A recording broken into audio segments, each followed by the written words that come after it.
आप देख रहे हैं हॉरर स्टोरी टुनाइट। तो चलिए बढ़ते हैं आज की कहानी की ओर। सुनसान सड़कें, बत्ती गुल और घने जंगल का रास्ता। मन में हनुमान चालीसा दोहराए अजय सरपट भागा जा रहा था। अपने कदमों की आहट खुद सुनाई दे रही थी। उसको सांसें तेज चल रही थी। उस सेठ के मन में घबराहट भी थी। काश जल्दी से घर पहुंच जाऊं। इस रास्ते पर चोर बहुत घूमते हैं। तभी पीछे से आवाज आई, जो भी तुम्हारे पास है दे दो, वरना खोपड़ी खोल दूंगा। आखिर जिसका डर था वही हुआ। ये गली थी ही बदनाम चोरों के लिए। अजय ने सारे पैसे दे दिए और बोला, अब तो जाने दो। अब तो तूने मुझे देख लिया है। तुझे मारने में ही मेरी भलाई है। चोर बोला। अजय बोला, रुको, मैं तुम्हें कुछ ऐसा दे सकता हूँ जिससे तुम्हारी जिंदगी बदल जाएगी। चोरी करने की भी जरूरत नहीं पड़ेगी और तुम इज्जत की जिंदगी भी जी पाओगे। पर तुम्हें मुझे कुछ वादा करना होगा। तुम मुझे मारोगे नहीं। चोर बोला, ठीक है। अजय ने उसे एक बक्सा दिया जिसमें आईना था।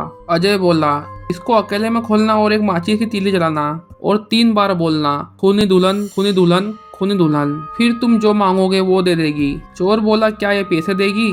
अजय बोला, हाँ, पर एक शर्त है। जब भी ये तुम बक्सा किसी और को देना, सारे नियम बता के देना।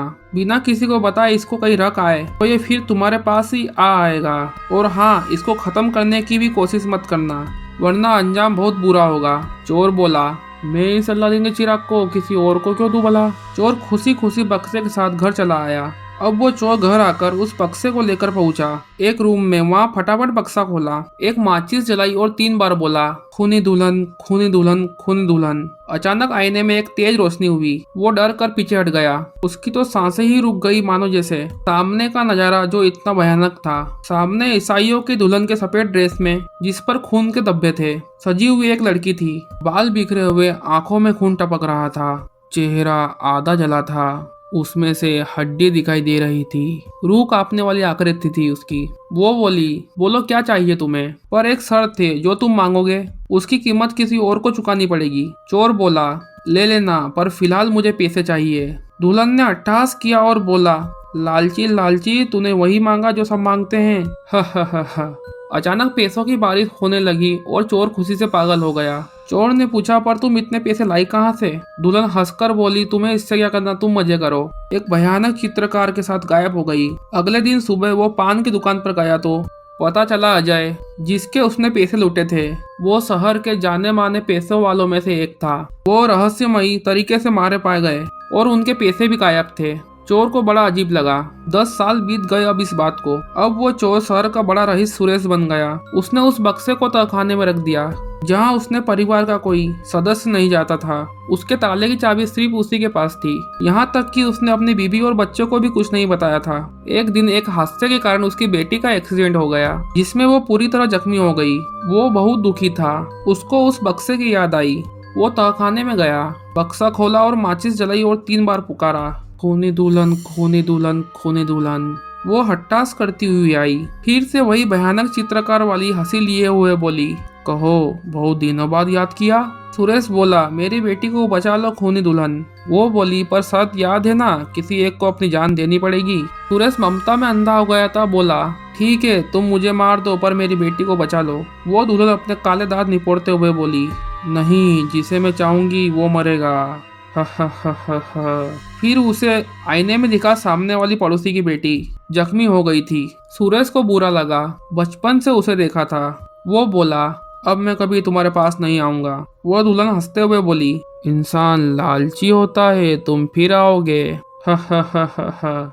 सब ठीक चल रहा था। अचानक एक दिन सुरेश की बीवी को दिल का दौरा पड़ा। डॉक्टर ने जवाब दिया कि ये नहीं बचेगी।